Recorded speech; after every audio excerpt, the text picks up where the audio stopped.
two different ways. All right.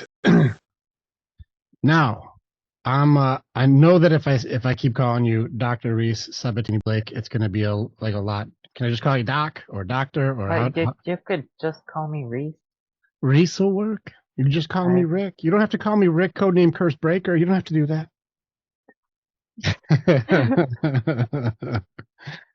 But no, very exciting. Awesome to meet you. Definitely, if you can, like, you can share what it is that you've got. I know you've got your book, Paralysis, Beating the Odds, but then also like part of your story and especially the mindset aspect of your journey. I'm very excited to hear your story. So please introduce yourself to people who haven't had the honor to know who you are yet.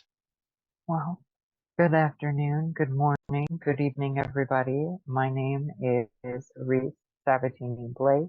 I am an Indigenous medicine woman by training, specializing in rehab physiology, chronic pain management, and trauma recovery psychology. I am also a best-selling author with my debut novel, Paralysis Beating the Odds, to which I just released the sequel, Paralysis 2, Hot Takes and Self-Empowerment, which hopefully will join the ranks as a bestseller in the near future. Very, very cool. Now you're trying to get a message out. You're writing books, you're sharing stories and stuff. Tell us yours. Tell us, like, how did you come to where this journey has gotten to this point? Because I think there's a lot of people right now who feel hopeless. They feel like my plights are unbeatable. I have a diagnosis. I have a situation. I have a thing that has been told it is my identity. I cannot beat it. I will never be more. This is what I am meant to be, and I have a far less exciting version of this that I can correlate my own life to the Mhm. same battles that you've done, where the mind over matter versus, or even more so, mind over diagnosis. Mhm. Like, I would like to hear your story. Tell us about like how you've gotten to this point. Where'd you start? Well, I mean, even if we take it back to the initial paralysis, I was really fortunate. Before I was paralyzed, was a competing and training martial artist in Taekwondo, and I also had this very niche interest in neuroplasticity. I had been reading about it since about the age of 12 or 13, and when they told me that I would never walk again, I said that's not true. I also threw a middle finger to the air, and 2 weeks later, within parallel bars, I was walking. It wasn't great, but from right there, from my own knowledge, before I had even branched into my medical training side of being a medicine woman, I knew that I could beat it with the right calculated dedication and also like allowing myself to feel the pain, the anguish, the defeat, the complete rage at times that my body was not moving as it used to in a high performance athletic way. And, instead of giving up permanently, having a day where you give up and you allow yourself to sit in that, screw this, I'm done. Well, take the day. Treat yourself like an athlete. Today's not working. Try tomorrow. Try the day after that. Right? The key to success is just getting up more times than you fall. I'm not sure who said that. It's not my quote. I'm pretty sure it was Rocky Balboa. I'm just kidding. Well, also Rocky Balboa. Yeah, true. He has said it for sure.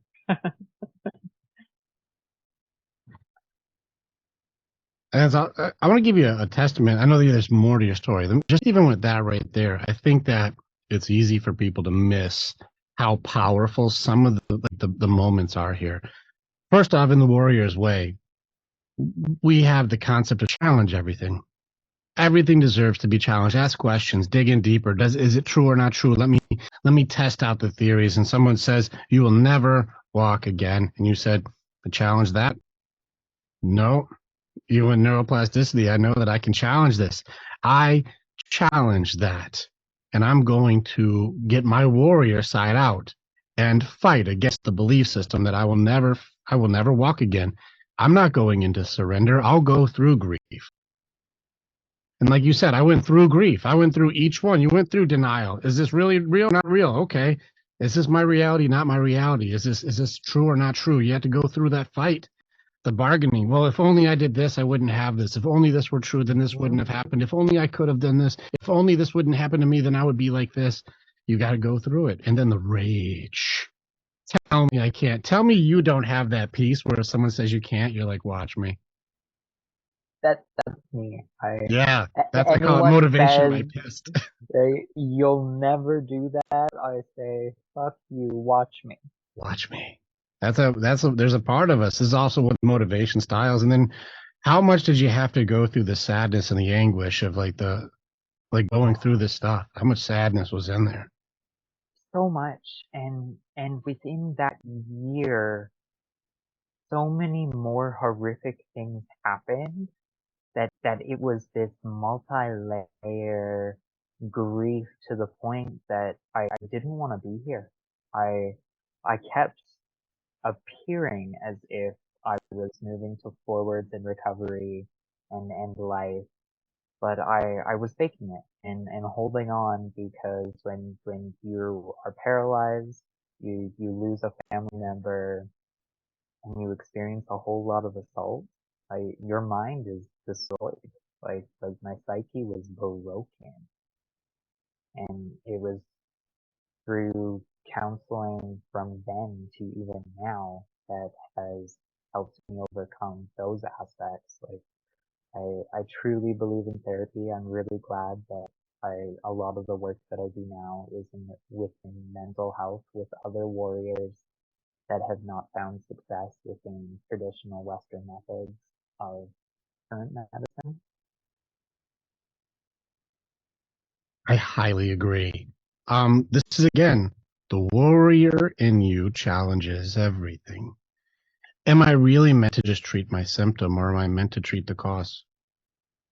Am I meant to live as a diagnosis for my identity or am I meant to be more?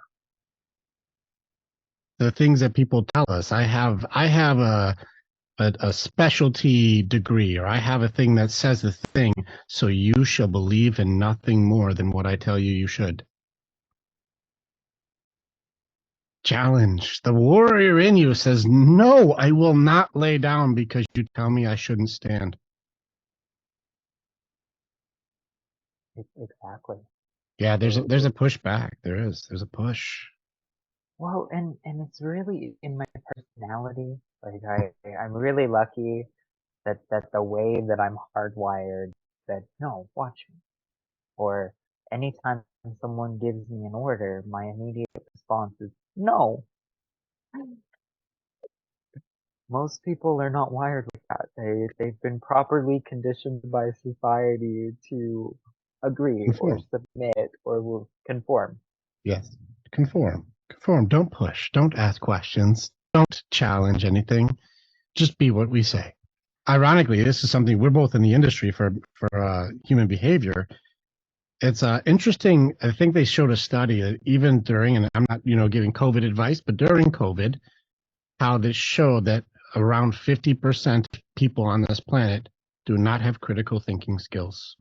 There was no challenge, no questions, no push, no, is this correct or not correct? Let's look at anything more than you're told what to do and they just do. Mhm. That was a fascinatingly high number. I will question nothing. I will challenge nothing. I will look into no information. I will not read a case study. I will not look at anything. I will only just do what I am told, and there will be no questions. In fact, do not question that I do not question, because I will give you an excuse or a justification. Right? And so to be like, well, hold on, is this really the best way to do it? Is this correct? Is it not correct? Does this work right or not right? What are the results and how is it working? Has it been positive or negative? Like, we should ask questions. We should challenge everything. People should challenge me. They should challenge you. Oh yeah, I Challenge everything. love it. I love it when people challenge my ideas because it always like encourages and forces me to go and learn more. And you don't get to where I am in a career without just agreeing to continuous knowledge for the rest of your life. Like Hmm. I'm constantly looking into studies. When people come to me and they have questions about things I don't know the answer to, I'll admit, okay, I don't know the answers, but if you give me time, I'll find them. Yeah. Thank you for revealing that there's a new place to learn. Like if someone says, have you Exactly. ever read this? Have you ever heard this thing? Have you checked it out? I'm like, no, I haven't heard of that one yet, but I will now. Now that I know it exists. Thank you. Exactly. Like there's no shame in admitting what you don't know and just seeking out further knowledge. Yeah. It's just yet. I just don't know yet. I've never heard of it. Now I know. So I'll learn more. Thank you. Instead of defending. I like that though. The You're lucky you're a nonconformist. I don't know if it's luck because I think that this is a survival system that you had to create to make it so that you could make it. Oh, very much so. I like very much so. I mean, even the underage sex work that started before I was paralyzed and continued, and I finally stopped when I was 23 when I finished my formal training. That's some hardcore stuff. You said you helped people like through like underage sex work, like human trafficking and stuff like this. Is that where you worked? I, well, I was in it. Oh, I myself was trafficked. hmm. I don't want to dig too far into something if you don't want to share, but like I've had some people who have worked through I, some pretty tough traumas in those areas, and especially maybe if this is a contributor to your non-conforming to where like I will not just follow. If this is a contributing factor, would you be open to sharing? Like this is the very much, experience. Yeah, please do. The floor is yours. Please do. right? I mean, it really started when I tried to get into a low level theater and the people in charge of the shows and the bookings said, well, you have this secret as a trans woman and if you want to keep that a secret, you're going to do what we say if you still want to perform. Then from there, I continued down the path of sex work for years. I mean, as mentioned in book number two, I it was finally in grade 11 when a teacher and a social worker pulled me into a room and said, "Hey, we've overheard some of your conversations. We know you work full time, and we know that you're not really sleeping at night. Are you hooking?" And I mean, technically yes, but I mean, I was escorting at the time. It was super high risk. At the time, I was 16 and 17. But but I mean, they had known. I had been a red file kid for years. It's just when they finally had the guts to say something and ask, yeah, will it make your life incredibly worse if we get involved in this? Or are we gonna let you handle it and you're just gonna follow a set of safety rules? Luckily, they let me handle it on my own because I needed it at the time. But most other people probably would have let them get involved. But I used it as my income. Then later on, it I reclaimed it when I switched from doming or escorting to doming at 18 in more of the BDSM and kink without actual sexual exchange, it, which most people may know or may not know that those are called scenes. And that for me was really reclaiming my body, my power, myself, and that this is who I am, this is consensual, and just not letting anyone else be in charge anymore. It wasn't forced at that point, it was fun once I realized that people who were requesting like BDSM and pain play need it. Psychologically, it is the best thing in the world for them, and it actually helps them heal. Before being in that phase, I just saw it as violent. And at the beginning, I saw it as very violent, and that was harmful to me.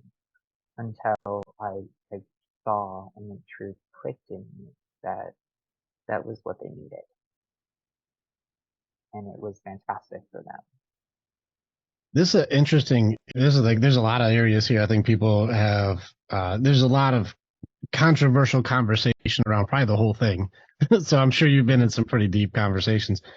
There's a lot of different ways. I actually think it's very cool that you would say that this is my reclaim of power, which works in almost all aspects, especially when people have taken advantage of people's bodies and have helped work with women a lot, especially in the rape field or even Hmm. young guys who have been molested as children, like to take your power back. And you have to do, there's a degree of like you said, the neuroplasticity, being able to do a neurological reprogramming on that to go in there. And it's like the neurolinguistics is where we go in there, but like we got to go do that work. And it's tough to cut some of those off. There's a lot of pain in those areas and there's a lot of triggers there. So for you to say that's how I reclaim my power, I think people would have questions if they really understood like what that is, because it's a weird line not to judge it between sadism and masochistic, like being masochistic in the situation where like, I actually find pleasure and arousal from causing pain to others, and other people would be like pleasure and arousal from having pain caused to me. There's probably a lot more questions than anything. So I'd be very open to kind of hear like that tightrope walk between like reclaiming power and sadism. Right? Well, and for me, it's not the pleasure of causing someone pain. It's just a partner, so to speak, experiencing pleasure that was enjoyable for me. Like, not the act itself, but the result, which is even another layer to it. And, oh, well, you didn't enjoy it? No, but they enjoyed it enough for me. Okay, keep going because this is not a Right? whole. I've never gone down this rabbit hole, so I'd like to please explain. This is interesting. Well, and not exactly compersion, as in experiencing shared love of a partner who's also experiencing love, but similar in the aspect that another person's pleasure brings me pleasure, right? With whether I'm involved or not. I and I have to say, like, I was lucky enough to learn that, and I went completely polyamorous at 18 and really have mastered the art of loving more than one person at once through ethical non-monogamy, where it's each scene, each encounter, everything has its own set of rules, and within them, you follow them. There are safe words. There are actually multiple systems. Some people use a stoplight, meaning like yellow for, hey, like this is getting close, like something needs to change. Green for go and red for this needs to stop right now. But throughout all of that, like, and whether it be play, whether it be relationship structure, whether you're monogamous, we all have rules and boundaries that we have to follow to maintain our relationships. With this type of outlet, would you say like this outlet comes from like there's some sort of a repression that they don't know how to, I don't know, tap into or express, that you help them unlock like that area, like to say I need you to do harm to me to have a release. Like what, tell me like your experience and what's happening there. Yes, actually, usually it's actually from either trauma Hmm. or, injuries in the past that BDSM is actually, or when used properly, can be equivalent to a deep tissue massage in level of release and somatic healing. Because our bodies actually hold like all of our past traumas within different cells and areas in our body. And through, for one person it may be pain, for other person it might be talk therapy, but they can both have the same results, which is wild. And most people are never brave enough to try it because it takes an insane level of safety and trust to explore those routes with someone. Yeah, I don't know if it's a courage thing or bravery thing because like I don't know if the connection to it is because you said it's usually connected to a trauma or something from the past. Usually something has happened to make it Mhm. so this direction almost would it almost be like trying to tap into their worthiness? Like I have been used, abused, and have trauma in my past, and this taps into almost like, will you please almost punish me as to what my worth is to unlock whatever that stored energy is. Right? Like whether it be self-worth related or shame Yeah. or whatever, like it's really tapping that. Yeah, that's an And interesting area, man. That's very cool. and and I have to say, like from experience, I myself have a long stream of sexual trauma, which was not in the industry. That was all in my personal life. Like started as a kid that was molested. As a child, ended up in sex work. I had rapey boyfriends. Had 9 of them to be exact. And that's an extremely high number. So like there's almost what Hey, was the vetting system here to have like such consistency? honestly, the psychology of it was actually that I was seeking out the similar traits and characteristics to the person that molested me. Uh, And whether not necessarily looks, but in personality traits, all of them matched. And like they all followed, and until that I could actually like rewind my own trauma to a point where we got to my initial, I didn't know that that was the exact point, even though I had read it in textbooks. My mind had actually completely blocked it out until the right therapy unlocked the memory. Yeah, that's a lot of pain. That's a lot of pain. That's a lot of pain to go through. And like even the initial person, was it this like a family member that like sparked this entire system of madness? It was my mom's boyfriend at the time.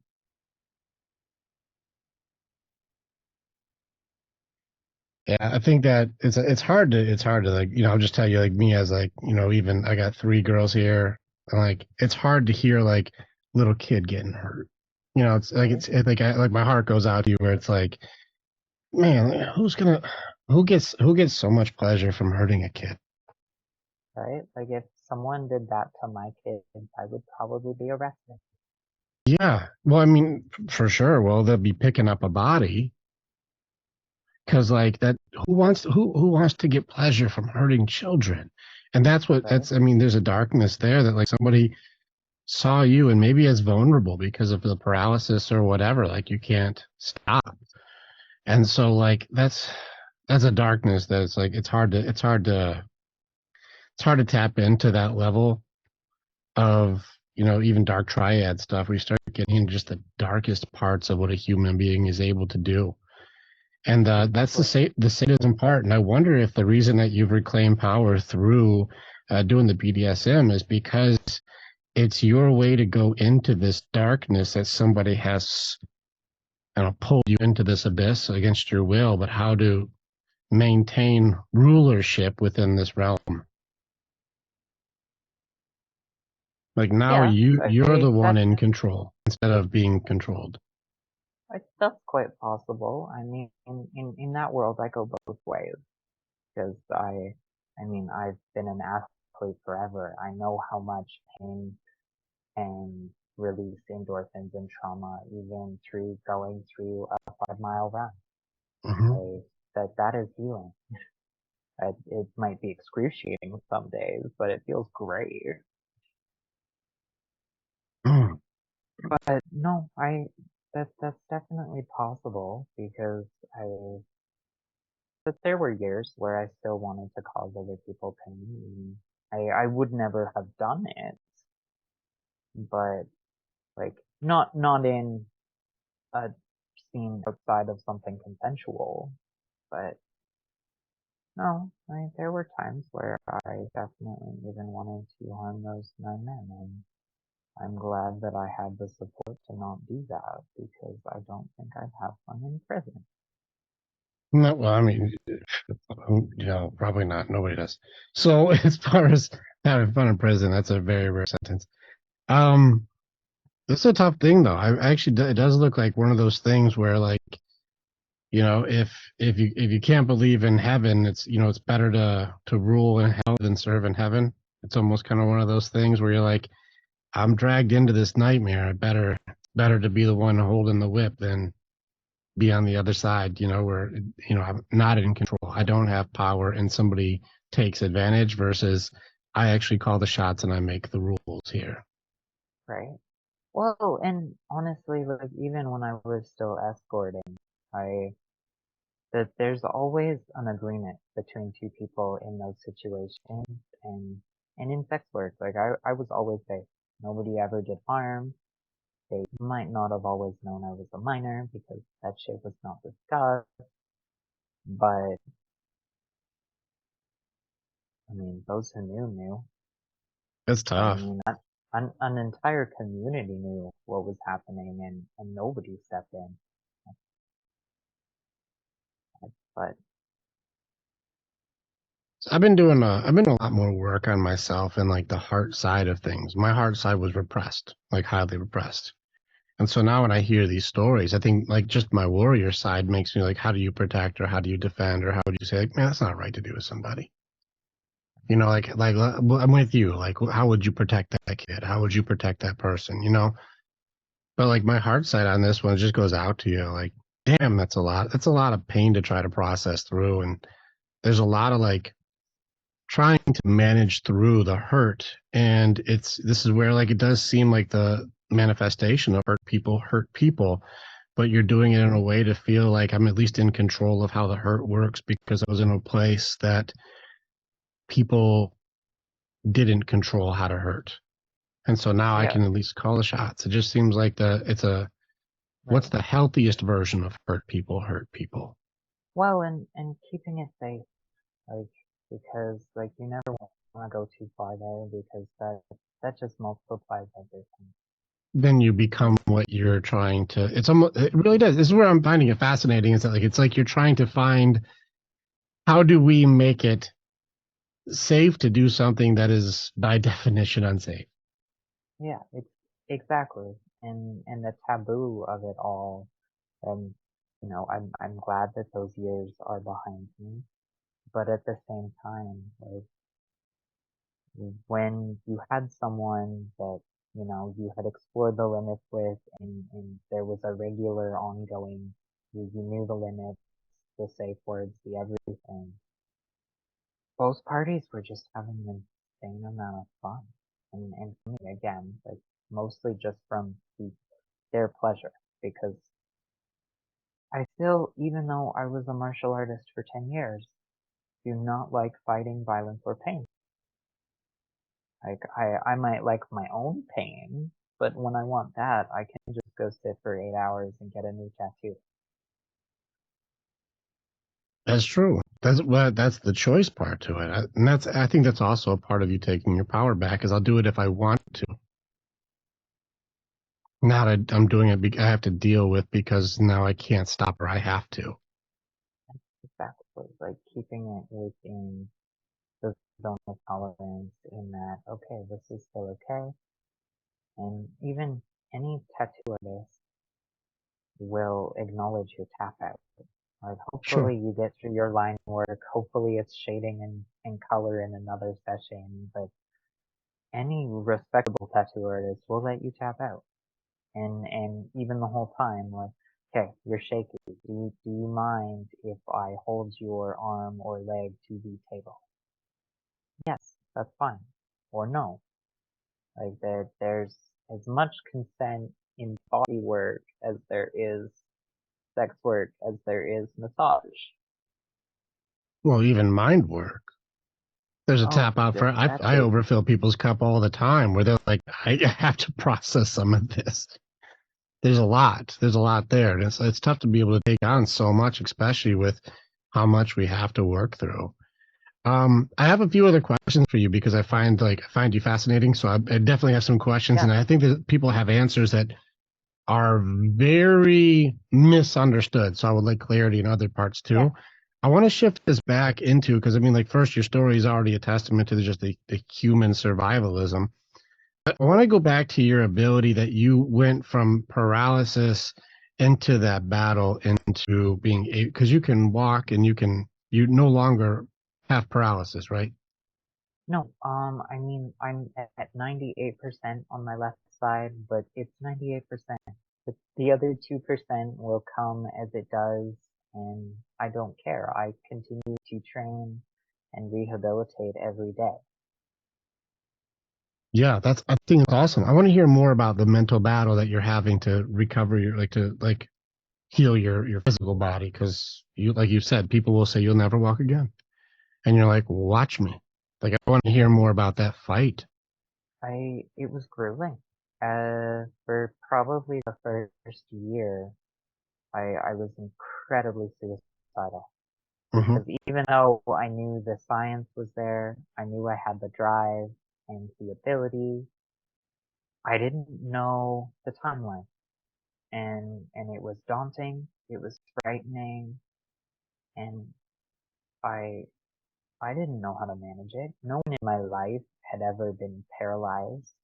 Hmm. I Was no just one. to clear up for the paralysis part, did an injury or something happen, or was it like been there since birth? Like what happened? No. During a neurosurgery, a revision to prevent epilepsy, I basically had a stroke because there was too much or too little blood thinners in my system and the top of my brainstem spasm, leaving me hemiplegic on my left side. Hmm. The spasm was so minute they did not see it in surgery, and they only knew that they had paralyzed me and also cut part of my optic nerve when they woke me up. Oh, so it's like epilepsy to stroke to waking up and Yeah. being like a whole nother problem is on top of this problem. Yeah, when really it was misdiagnosed fibromyalgia, which, Oh, that's even yeah, worse. So, like, here we are treating the wrong thing with the wrong treatment to have the wrong outcome. Yeah. yeah, Western medicine broke my body, and that's why I'm really glad I'm an indigenous medicine woman and I don't have to work in a hospital. Fair enough. Yeah, it makes sense that you would rebel against. Also, it seems like rebel against is like your middle name. Like, well, It, it, gonna go against whatever you say. it very well could have been. Yeah, that's tough. It's so much to have to go on to at once. I could definitely see too, like the suicidal part, how much pain that you have to hold in and all of these things. It's loss after loss after loss, and then like abuse and people taking advantage and the like another obstacle. I think a lot of people I talk to, like, especially work a lot more with the men, and the men have a lot more suicide talk than the women do. Mhm. There's a lot more like I sat next to the gun, or I sat there ready to end it. I was ready. I was next to the blade, ready to go. Right? And so those are like real thoughts. Tell us about how like when you had to face that thing, you looked at death in the eye. Like how did you push back? Well, I won't lie. I have countless failed attempts before I finally healed the trauma and in my case, also went and transitioned medically. And for me, having the right hormone in my body on top of the paralysis and everything else was one of the biggest keys to me being okay. And also finding a medication slash treatment plan that worked with my brain injury to keep me out of that spiral. Like, my brain injury basically presents as ADHD. Hmm. So we finally last year actually tried me on a low dose stimulant just when I need it. And for me, it's a miracle. Like it it pulls me back to a neutral calm where I can process everything. I'm fine. I can sit with the hard stuff without wanting to put a gun in my mouth. But I'm lucky that I only need those occasionally because it's a controlled substance. They're always worried about misuse and addiction. And here I am. I take a 3 month prescription and it lasts me 10 months. Yeah, well, if you can start working in on the roots, it makes it so you don't need it all the time. Almost kind of like a emergency life It, jacket. Like you it, don't, if you're swimming, okay, I exactly. don't need the life jacket. Hold on, you know, that's some, Exactly. that's a lot And, to go through. There's so much. There's a lot transformation, a lot of things going on. Like what an interesting life. right? And to think I'm only in my mid 20s and Yeah, I've done all of this. yeah. And I think even to be able to process through this much trauma, like, and you said countless attempts, and this isn't, let me know if this gets too personal, but when you're saying countless attempts, is this like over medicating? Like I'm taking too many prescriptions or, is this, I mean, cause I think that if you're like, no, I'm really going to do it, there's some ways to fail safe. This thing really works. Like there's some permanent solutions here without like the appearance of the cry for help, somebody be there for me. I've tried basically everything except jumping and a gun. Yeah. Those are the ones where you're like, well, no one can pull me Yeah, back for those ones. right. Well, and I never had the right place to jump without an audience, and I didn't want to use the people I know in the underworld to get an illegal firearm. Sure. Like I said, well, at that point, what are you worried about the law? I know, right? Like so ethical, but I'm breaking the law. I don't think that if you're like, I'm just gonna kill myself, what are I worried about the law Right? for? You Yeah, gonna do put me in jail after I die? I don't think so. I much preferred the attempts with pills, knives, and rope. Yeah. You will even still the rope one, if done right, gonna be hard to work your way back. See, There's a, that's where we learned that I have an incredibly muscular neck and it would be basically impossible to break it. I think many chiropractors will agree. This is hardcore. You got a lot of stuff here. A lot of stuff, Reese. I'm a lot. I'm too much for most people, if I'm being honest. Well, I think I think it's one of those things where people are afraid of what they don't understand. Hmm. And that keeps it very simple. I mean, this is obviously there's a lot of taboo areas here, like, and you're in you're in the single digits minority of like people who have been in these types of situations. Not saying sexual abuse is single digits. That's not. But like the way that you've had to go through things is a very rare set of circumstances. Throw paralysis Right? and throw in these medical conditions, and then throwing in going into the psychology aspect of how to rebuild yourself or how to, even find a system of control while staying in hell. Like not even getting out of hell, but how do I manage my own Right? little domain in hell Right? to Like, make it so how I do can, I manage my apartment building in hell? yeah. Like, how do I run my business in hell is essentially what you're doing. Is like, well, we're going to make some Right? rules because there's a lot of people who run their business in hell very unethically. Right? You're bringing ethics to hell. That's very fun. If you think about it, that's Well, a little funny. it's actually very funny. But I'm pretty strong with my ethics, and it's another thing that keeps me as an outsider. If Hmm. something doesn't sit right with me, I'm not for it. Like even when I started the doming, like I had to be seriously convinced. And I was very, very gentle and was like even the clients. And like, you seem very uncomfortable with this. I'm like, I am, but if it's what brings you happiness, I will learn. Hmm. It's interesting that with how much people have abused you for pleasure, that you would have a resistance. Not even resistance. Let's go the other way. It's not even resistance, but almost like a want to give other people pleasure when that has been the weapon that's been used against you. Yeah. And in that way, like, I'm a complete anomaly. Like, Tell most me though. people, Tell me there's a part of you that isn't so happy you're an anomaly. I'm very happy I'm an anomaly. Yeah. I mean the 2% of weirdos that actually go and do everything that they set out to accomplish. Hmm. I've done it. I mean, I just moved, so I have to rebuild my business, but I've already achieved every big goal I had in life. I don't know what I'm doing with myself. I'm killing time now, Well, that's interesting. It's kind of like if you've developed this much skill and understanding, what are you going to do with it? It's an interesting question. It's kind of like where does purpose come from then? right? And really, it's working within it. It's doing the high intensity, like extremely traumatized counseling stuff with people who have Hmm. had no success in Western psychology and medicine, like taking it back to tribal practices from around the world, Hmm. not just my own.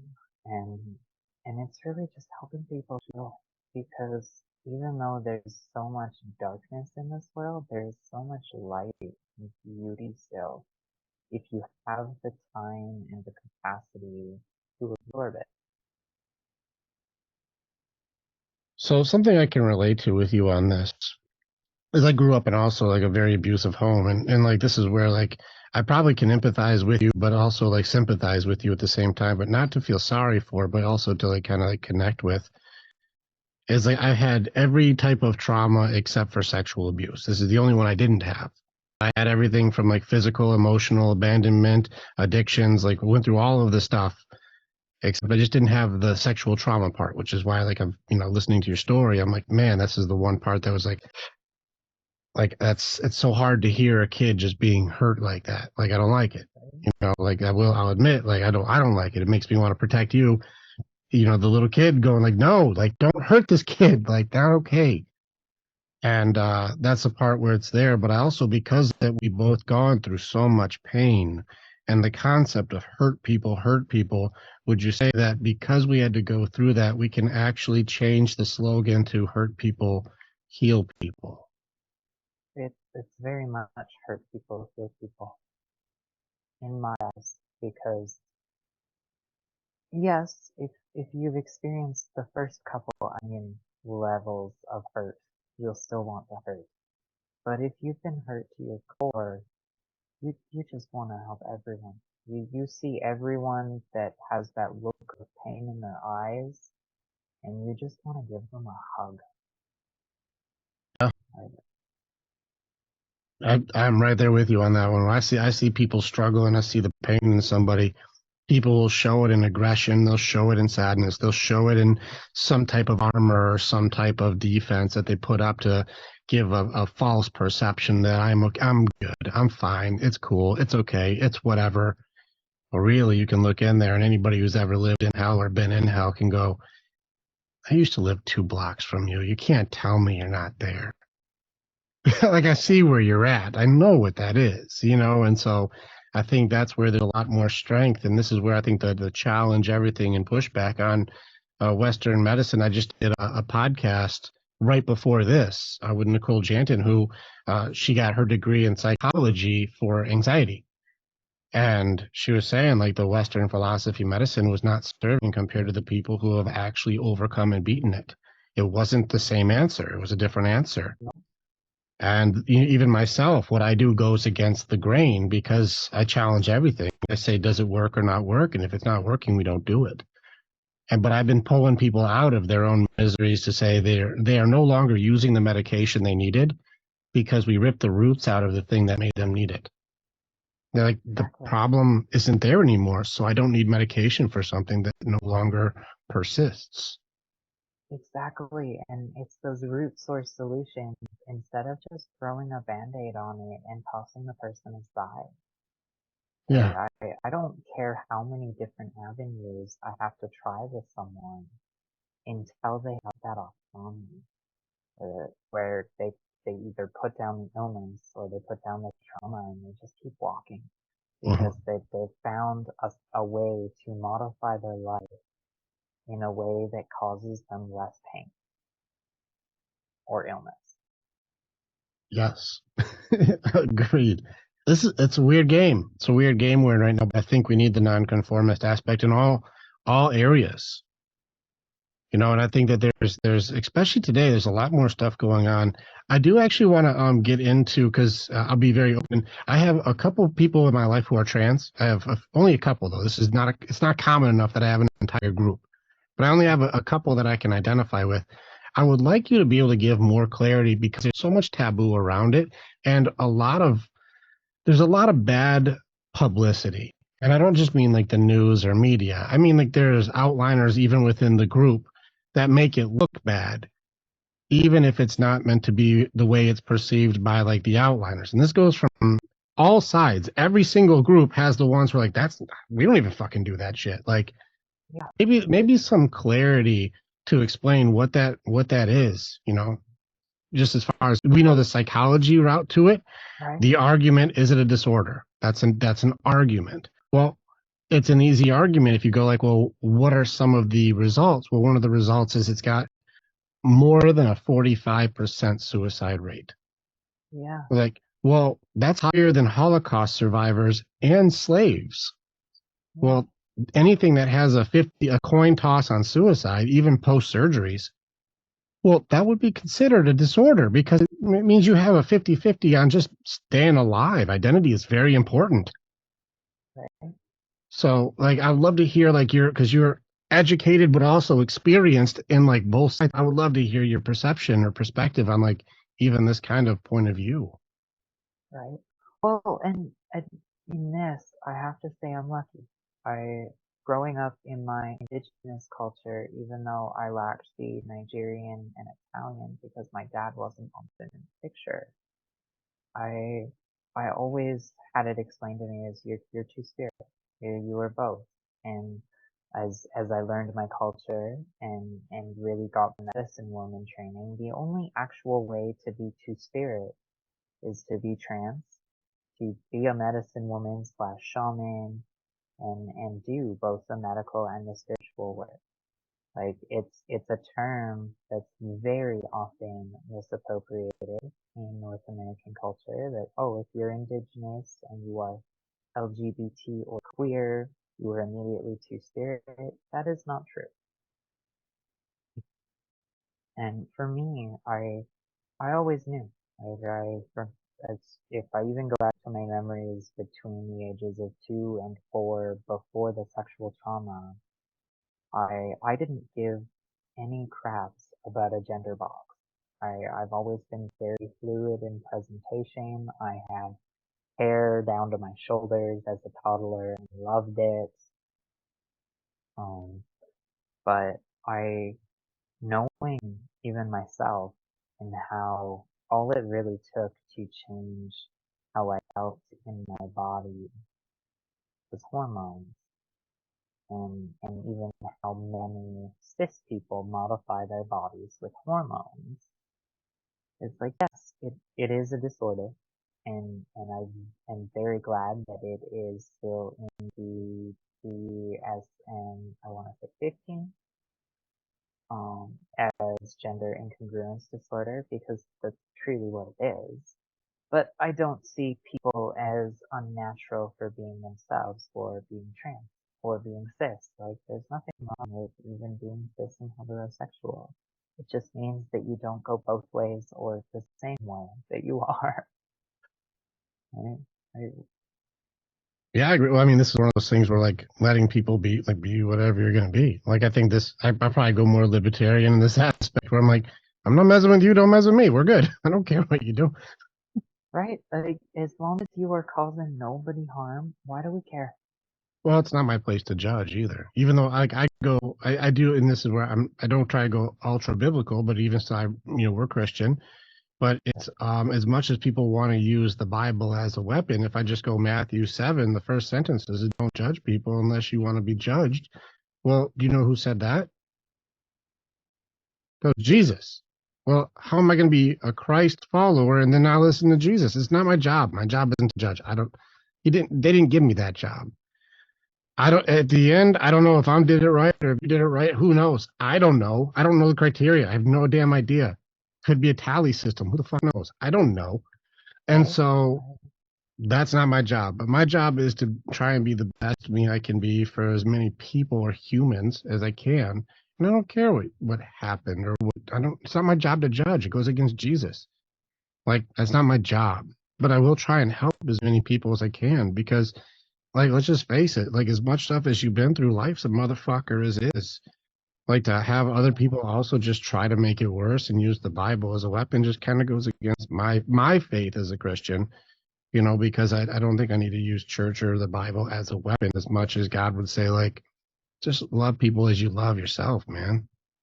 Right? You don't, your story is brutal. I can empathize with your story, but even though we don't have the same views on some things, it doesn't mean I can't connect with you as a person. Right?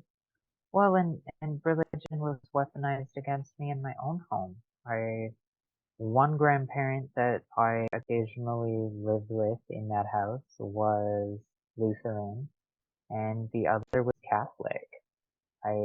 They both brutalized all aspects of my queer identity, and each time I came out, I got disowned. The first time I ever came out as just queer, my maternal grandmother's response was, "Well, I'm not getting great grandchildren now. I guess that doesn't matter." And she didn't talk to me for months. That's tough, man. What a But tough like rejection, too. I knew from the time I was 5 I didn't want biological children. She was never getting them. And from the groups that I've run in queer peer support and youth social work before I completed my training, I have 7 that call me mom. They're not biologically mine, I didn't have to adopt them, but I'm their safe adult even as they stretch out into adulthood now. Well, even I still, even just in the psychology world, you know that calling somebody who's not your mom, mom can also create a whole new set of identity issues. Like this can create a different level of codependency and a whole nother issue of stuff where they don't know themselves, which creates another complex issue. right? Yeah, this is complicated. Our little brains do not understand. No, no, they really do not. Speaking of, I got a couple of theories on things. I'd love to hear your perspective.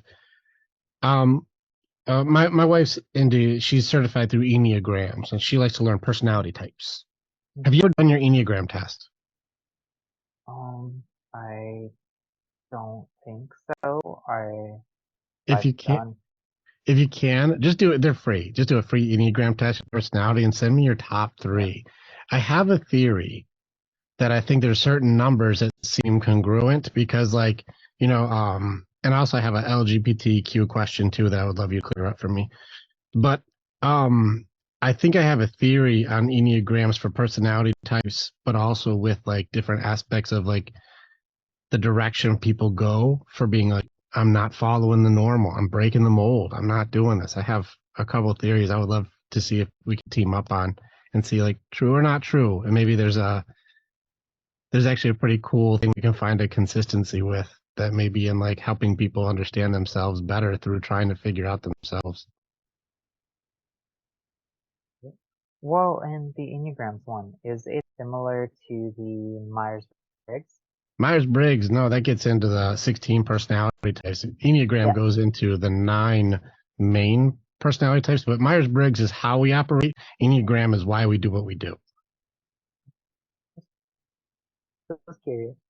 Yeah, no, it's a good question. Yeah, it's very different though, because whenever I work with people and I start with them, their Myers-Briggs changes. Because after you actually know yourself, you're like, I was answering as what I wanted, but not who I was. Right? Like So I wish I was an ENFJ, but actually I am an INFJ. I think I'm only one. I'm an ENTP. So I'm like almost opposite. Just in one letter. This it's cool. I think it's fascinating to know. I'd actually just be curious on your Enneagrams. If you could just email me like what you find. Oh, Because totally. I'd love to see like what was your top three numbers. And so I just want to see what you find because I have some theories, but I just want to see like without any influence, does my theory match up? I'm just curious. Because it may be totally off, Completely and then that fine. theory can get thrown in the garbage. It's just a theory. Right?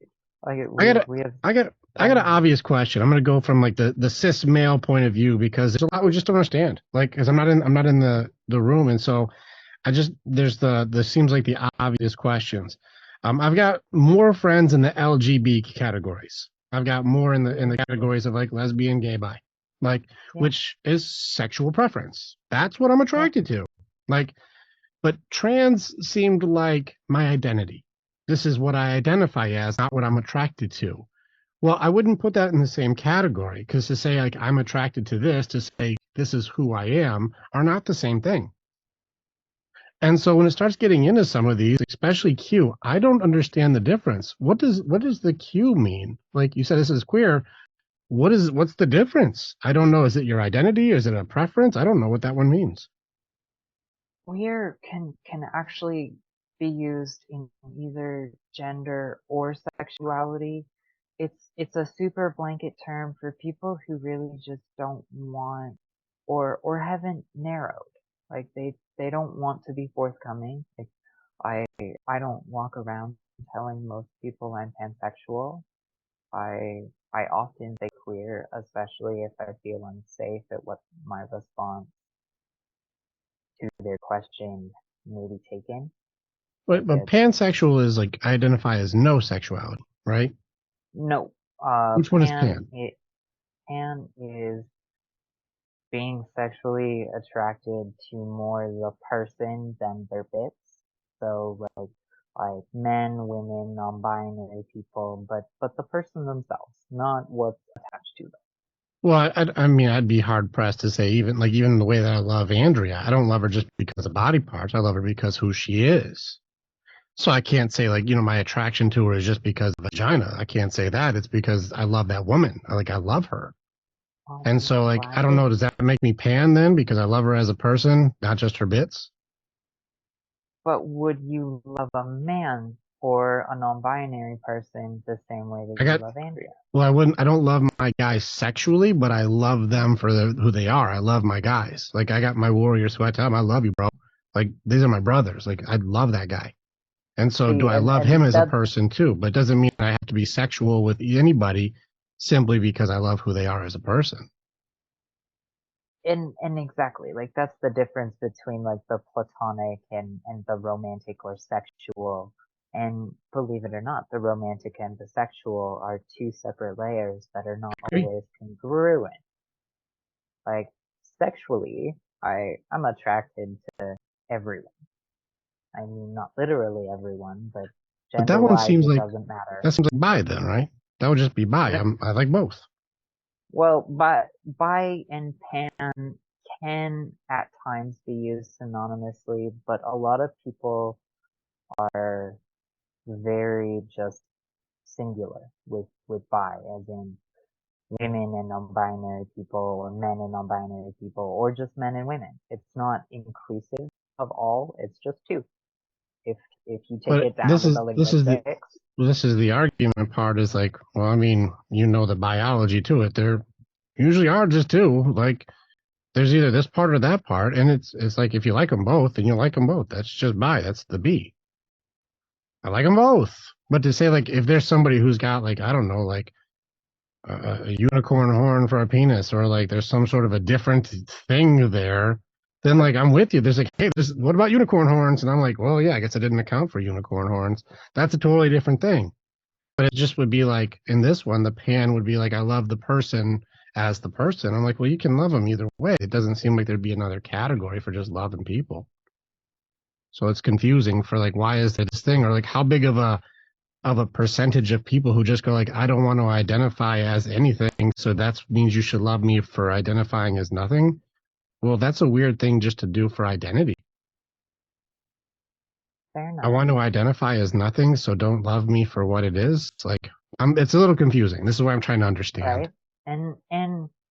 And honestly, it is confusing because we have gotten to a stage in society where we no longer use a textbook definition for everything, and we let everyone have their own, and excuse my words here, but uneducated opinion, where every person in the world is allowed to identify their own bisexuality or their own gender nonconformity or conformity to Sure. just just describing it themselves instead of no, actually these are the initial definitions. Find the one that fits you, pick one. If it changes, let us know. But we've This is the shifted this in. is the part that makes it tricky. Is like because it's kind of like Wikipedia.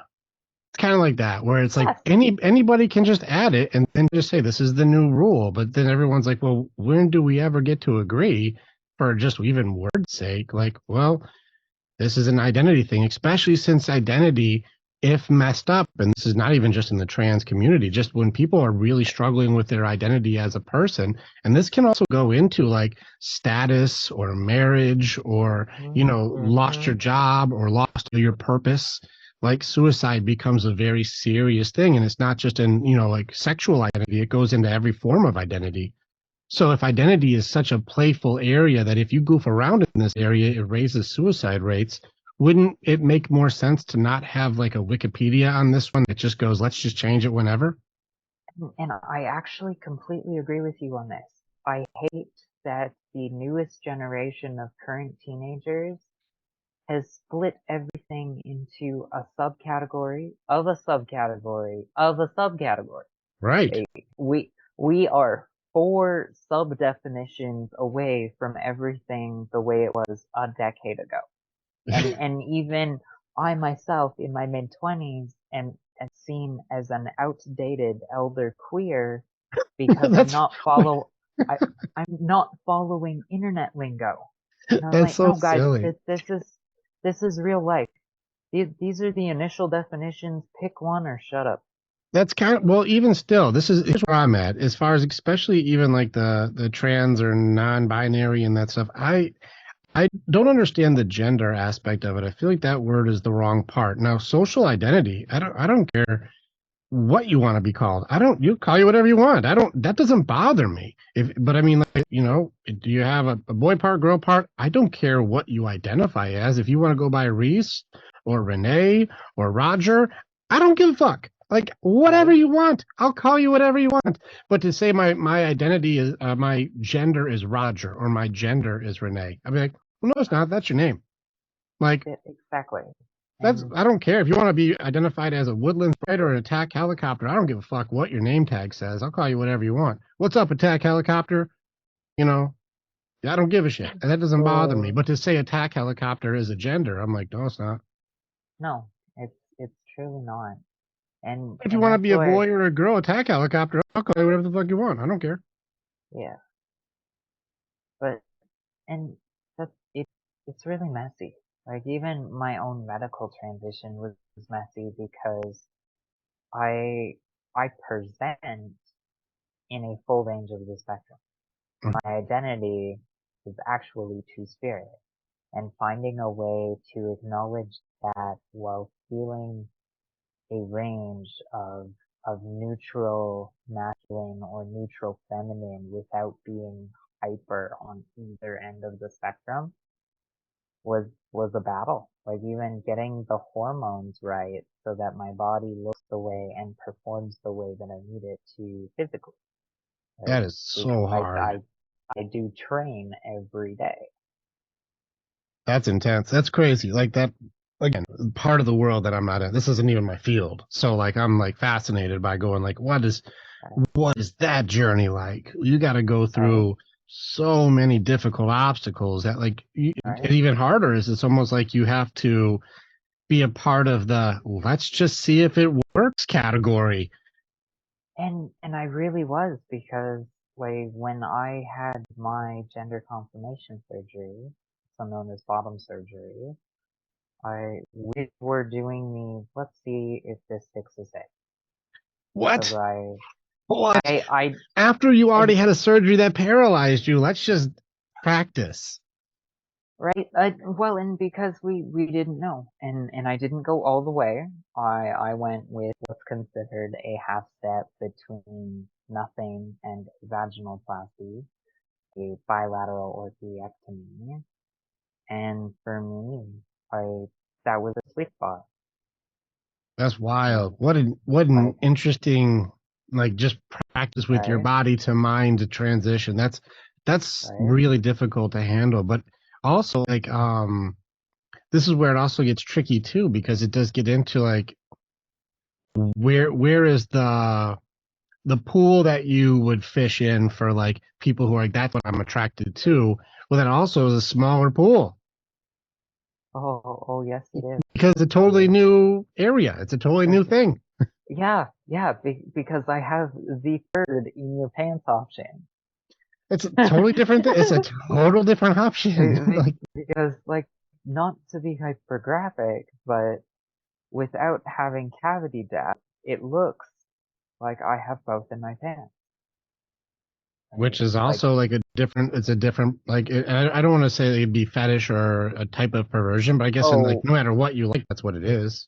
it No it's matter. it's definitely fetishized. Oh Yeah. my God, is it fetishized? Okay. But not always in the worst way, Sure. Well, I mean, like if some people dig it, they dig it. Again, like I try not to right? be judgmental. It's like if you like it, you like it. Right? I Right? don't know what. It's not my place to tell people right and wrong. I don't know the Right? answers. But Like, that's an interesting one. But I did have some questions on like the LGB. I understand like this is how I identify as my what I like. I find attractive. right? Cool. Trans is like that's my identity. This is what I want to be known as. Like, well, I Right? don't think what I'm attracted to and what I want to be called is the same because if I said I'm attracted to my wife, but my name is Rick, those are not the same. Those are different. And so I'm like, that would be different for me. The queer thing, even after I was talking, I'm still confused. I don't know what it means. Does it mean Right? pansexual or does it kind of mean It, like, whatever? queer is really just an all-encompassing label that people can use interchangeably when they don't want to Is it the define. label for no label?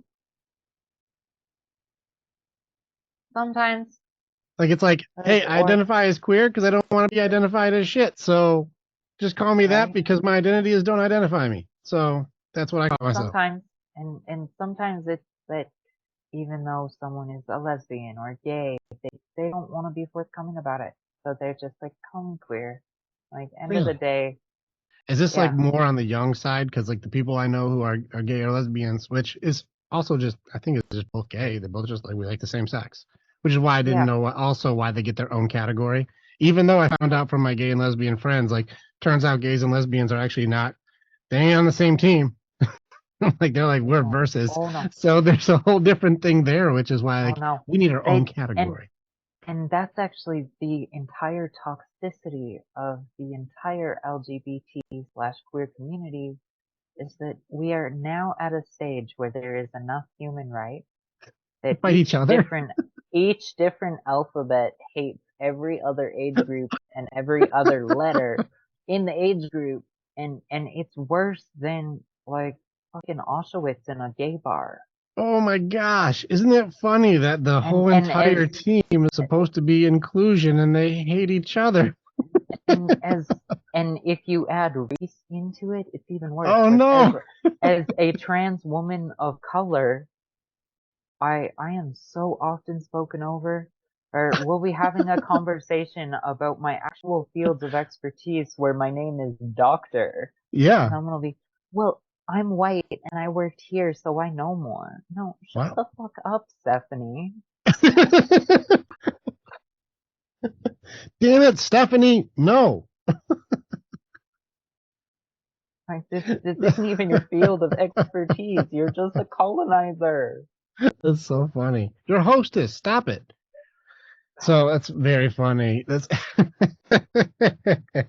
It's a disaster. I actually in business, I often have friends that say, like, come to these queer business mixers. And I'm like, nope, I want nothing to do with that shit. If you want me in with a community of business mixers, let it be the POC community. I think it is very interesting. I'm actually I appreciate you so much for like even this dialogue. Like so there's so many things that I've seen, like even the infighting that's been very funny, even in the LGBT area. Like it's funny. I remember watching there was like the council, like the LGBTQ council. Like they have the council, and like the lady who was a lesbian who like started it was kicked off the council because the trans person was arguing that a guy who identified as a woman who went to a women's prison and raped four women while in there, they should be identifying with his plight more than protecting women. And the lesbian was like, no, raping women is bad. Like, I don't care what someone's plight is. Raping people is not okay. And the lady who said raping was bad was kicked off of the council. Right? And that's where we're at. I, cause, different scenarios, but that is a very common thing where if you are not leaning into the hypersensitivity of everyone, and no, if you're raping, if you're murdering, if you're doing any of this insane, inhumane stuff, it don't matter anymore. You're just a Right. criminal. Like, I'm sorry.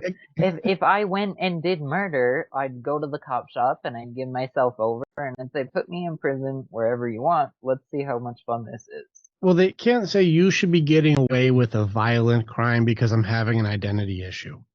Exactly. Like that's where the part where it was confusing to me is the person who said you should be really empathetic to the identity issue of this person versus the pleasure they get from violently hurting somebody sexually. And I'm like, I can't agree with this one. This one I No. don't agree with. That person is in the wrong place.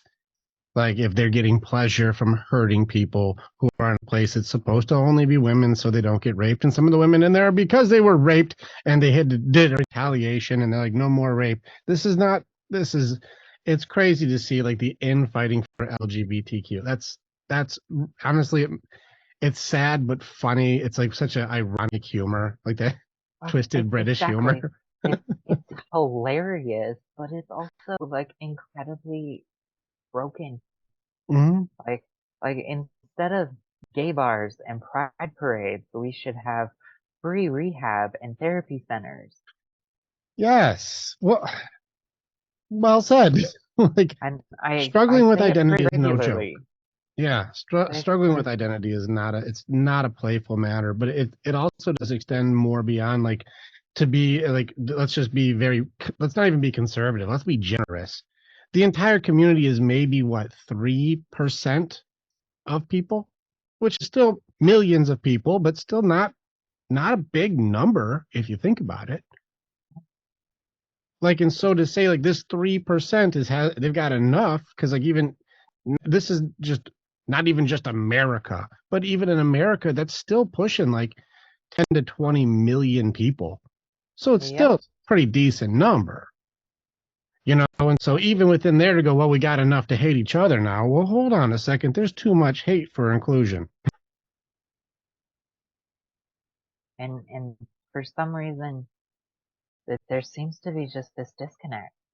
Like especially between like sexuality labels versus gender. They seem Hmm. to have forgotten that even in Canada, uh, a trans person's rights to even transition are currently at war. Like it's way worse in the States. And I have to say, like, I don't support transitioning or surgery until you're late teens. I don't support surgery until you're an adult I and you can think I make think those even a little, decisions. maybe a little after pushing, because you already know as far as mental development, people won't have a fully developed brain until at the very like earliest mid 20s to 30. Right? You But know, and at the so to same say time, like, like, I'm 16 or 17 and I want to do a permanent surgery, I do think that that's maybe a little early for that because I got a 15 and 16-year-old here, and if I had to say they are competent enough to make a massive life decision, no, the fuck they're not. They struggle with what's for dinner. right? And that's where, like, yes, support someone's identity to be themselves. If they want to do all the psychotherapies and get their letters, then start hormones. But don't touch a knife until you are older, and don't start hormones until you're in your late teens at the earliest. At the earliest, at the very, very earliest is Very, late yeah, teens. And I'd still say later before you start doing that. Also, I have a issue with if you're gay, be gay. Like, why do you have to start changing stuff right away? Like, if you're just I, attracted to the same I, thing, do that. Do that right. long enough until you would change. I don't see any reason like you have to start chopping stuff off or adding stuff on until you're like, you know what, I've been in this game long enough to know exactly what I like. Right. And so this is be gay then for a while, whatever. And exactly, like I even my own kids in groups, it was no, you're gonna figure this out. We're gonna support you through it, but we're not rushing you. If anything, I'm dragging my heels in your transition because I want you to be certain. Yeah. And and there are lots of people like myself and other healthcare professionals that go, oh, we drag our heels. We So do you very feel there's much a lot of drag our pushback? heels. Are you getting a lot of pushback in the community because you're not going along with like even like kids who are getting hormone blockers before puberty and stuff like that? Are you for or against that? That's situational.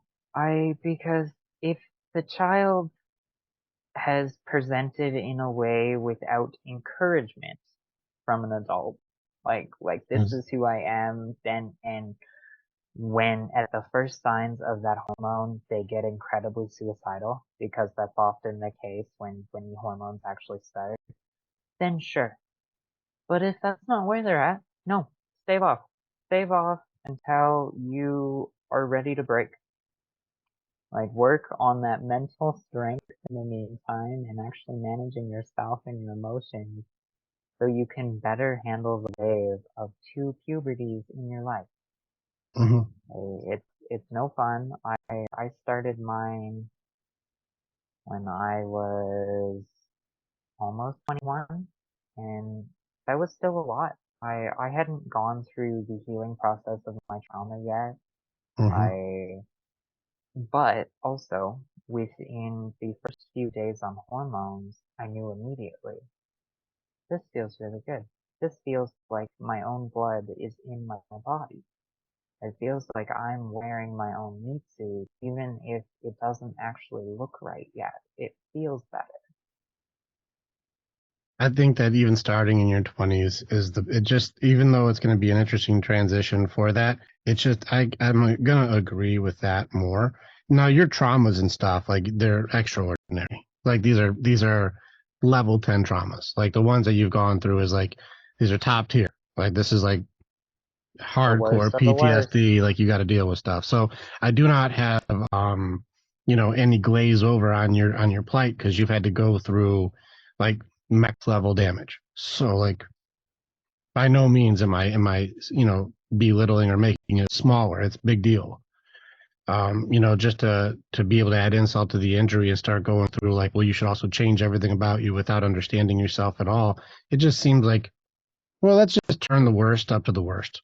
Like, Right? let's amplify. And so that's going to be pretty tough. And I think that there's a lot of pressure today. How often do you see the pressure on people who don't feel like they fit in, but they feel like trying to change themselves would make it so they at least fit into a group? And you watch people try to force themselves into a transition just because they're confused and not because they're certain. That doesn't happen as often as you think. Well, I don't even know, Um, so I don't even have a thought. I have no no. idea. Um, but and there's this huge picture painted by the media Mhm. that people are misled into this, but that there are so many safeties before you get to a point of hormones. Like you have to live as yourself for years and identify the way you do before they'll give you a tiny little pill or a needle. Mhm. Um, because it's dangerous. That there are risks, but it's actually often that like if someone is struggling and they will come to like these more social and peer style groups and they'll suss it out for a while. But they also know in, I would say, less than 3 to 6 months if it's not for them. I know people that identify as trans and two-spirit that even tried hormones and they knew that month, this is not for me. This does not feel right. I identify the way that I do, but I don't need to take the medical route at this. I just need to Yeah. do the social change. And unfortunately, even doctors today, like Western physicians, are still trying to get people into the conform and assimilate in, well, if you're trans, you must go all the way, whether that be male or female. But these in between steps, like people like myself, I are still seen as taboo medically in the community. I have nothing in my body that makes testosterone. I am all estrogen. I'm medically and legally and even physically female. But because of what's in my pants, I would still end up likely in a male's prison, even though I need the estrogen to live. Interesting. Yeah. What a weird, because you really are in, like, if you look at the grand scheme of timeline on these things, you're in the front line of, like, we're trying to figure this out.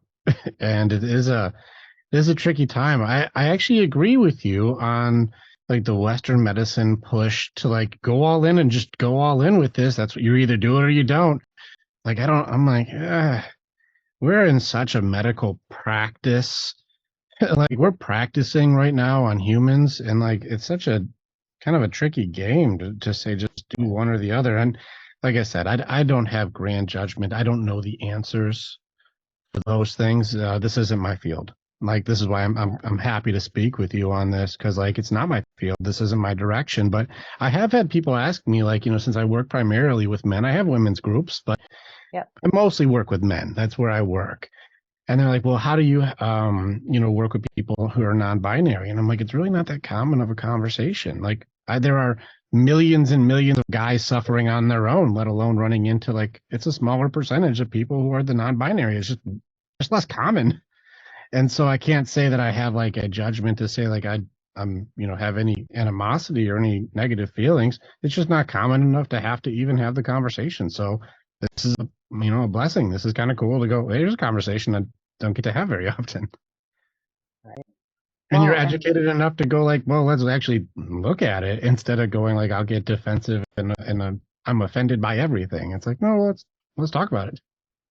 right. Well, and luckily I facilitated these support groups for years. Like, I know a medical transition inside and out both ways, and I know all the options, and it's been really beautiful and also disheartening at times to just see how much hell that trans people have to go through, not even medically, but just within the BS of their own family. I know more trans kids that are dehoused and disowned by their families, like dehoused or not. They're just say, Mhm. well, you're not one of us anymore if you're not going to keep what you have, or you're not going to identify with that name that I spent months figuring out. Oh yeah, even my own mother, she was royally, royally pissed off when I changed my name. Yeah, that's what was your name originally? My deadest of dead names was actually Anthony. Anthony. Okay. And then you went, like, I'm going Reese. I'm just Well, curious, just my own. actually, Okay. I before it was Addison, and I kept the family name at that point. Like the first and last were Addison-Blake, and then when my family found out that I was transitioning, and they fully disowned me again, and I took off the family name and I moved my middle name to the back and said, well then I'm self-named. And then my relationship with my mother and I ended, and then I took my father's surname and hyphenated it with Blake. Hmm. Then I took one of my previous middle names and actually moved it to the front. See, all right. Oh, Now you were just Addison is still in the name, but I've well. been through a process on naming and disowning my family and really just taking that power move of well screw you. And then it was dad and me that made me. And it's very public because everyone knows his last name and everyone knows that Blake was my middle name. Yeah, fair. It's funny. I was it's actually here's a funny thing too, because like if you can just change your name legally, I was thinking about this too also. I'm like Andrea and I like we could change our last name to whatever we want. I'm like, I wonder why more people aren't like my name would be Richard Optimus Prime Batman. Like I don't wonder why people aren't changing their name more. I'm just saying, like, you can change your name to whatever you want. Like Right? Well, and just I understand legacy especially, and those things, but right? Well, and in North America, where you really do have free reign versus like countries like Denmark, where you have to pick your name from a list of approved names by the crown. really Yeah. interesting. In Europe, there is way less fuck around and find out. Hmm. But Denmark don't play though. Apparently not. You find out in Denmark. Yeah, exactly. Well, here's how it is. That's funny. Yeah, it's interesting. I was actually, you know what, real talk. I was kind of hoping that Reese was just 'cause you're like, you know what, peanut butter and chocolate are fucking badass. Well, I mean, if you want to know why Reese actually ended up in the name originally, I tucked it in there because in sex work, it was Reese's Pieces inside ya. Really? Well, this is either TMI or hilarious. I don't know. It's Little pretty both. funny. That's wild. That's Whoa. that's funny. You got, oh, you got me. That was a good one. All right, that's funny. You have Reese's Pieces inside of you. That's funny. Good, well played. Ah, this is fascinating. I'm very thankful. Thank you for this conversation. Um, in what way could people like what are you looking to do like to be able to support people? Like how can you help more people or what is the I guess the direction that like if you could reach as many people as you can, what would your message be that you'd like to share? Honestly, it's cheesy and it's cliche, but don't give up, and it really does get better. Because if you have the right support to get you through anything, whether it be a confidant and a friend, a lover, an actual therapist, a doctor that listens, a grandma, an elder, the old lady that lives down the street that likes to have tea with you, whoever it may be, like don't do any of this on your own. Then don't hold it inside. Like find someone that you can truly speak to and let it out. Yeah. A message of hope. It gets better. But don't disregard your support systems and don't turn away your love. Well played. I like it. I appreciate your time. I really do. I gotta call it because I have a group to run soon. But I really appreciate being able to have this time with you. Like, thank you so much for sharing. Also, grab up your books. I know you've got the paralysis, the beating the odds, and then you had your new book. What's the new book? Paralysis 2, hot takes and self-empowerment. I think it's fantastic. So yeah, grabbing up your stuff, and then maybe we could just check in again later because now like I have far better understanding of you, and I think that we could also get some other people like to like get in. Because I have some people who are like in the community that would be kind of cool to just have like different dialect or different dialogues. Maybe it'd be kind of cool to just have like different points of view or different clarity because it's like I said, it's a 3 percentile group. And even Yeah, inside that 3 percentile is infighting in like small clusters too, which is also makes it an even smaller group. And so even in the trans community, as much as it's very loud, I'd be surprised if it was even tapping into 1%. that's exactly. Yeah, I'd be surprised if it was a 1 percentile, but yet it's so loud, it'd be in the fringe group as far as, population goes.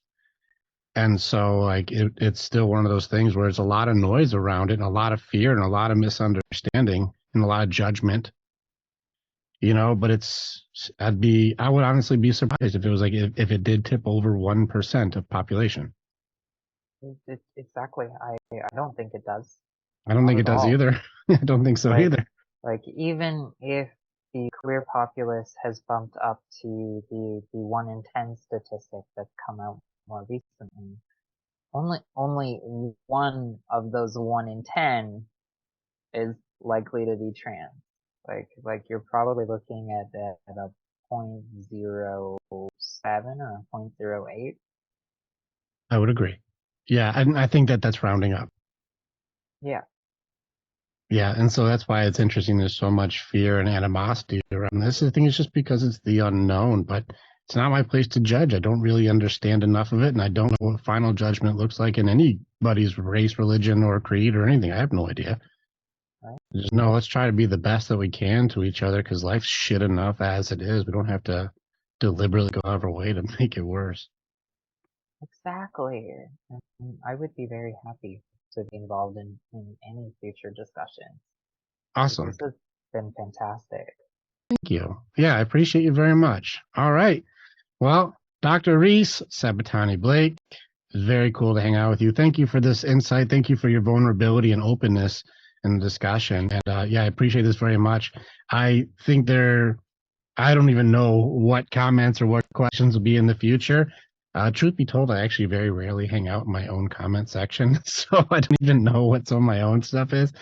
But whatever it would be, maybe there's some future questions or some future things that we can address, even if it comes down to like, I actually enjoy when people have judgments or have a negative thing because it just raises the awareness of like, this is something people don't really know. And it almost gives the opportunity to answer a question versus have a defensive posture. And so, maybe we can look at some of those and see if we can find some like opportunities in the future for us to just team up to give people just more awareness because I think that's more of a thing that in all aspects awareness, and if you have disability and mentally fighting your way back, if you've gone in through human trafficking and finding hope to be where or hurt people heal people, and that you can have a purpose even through trauma, or being able to go like, hey, I'm in the smallest of percentile of people, but still there's a way to find connection and belonging.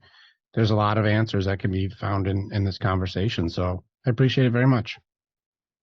Thank you.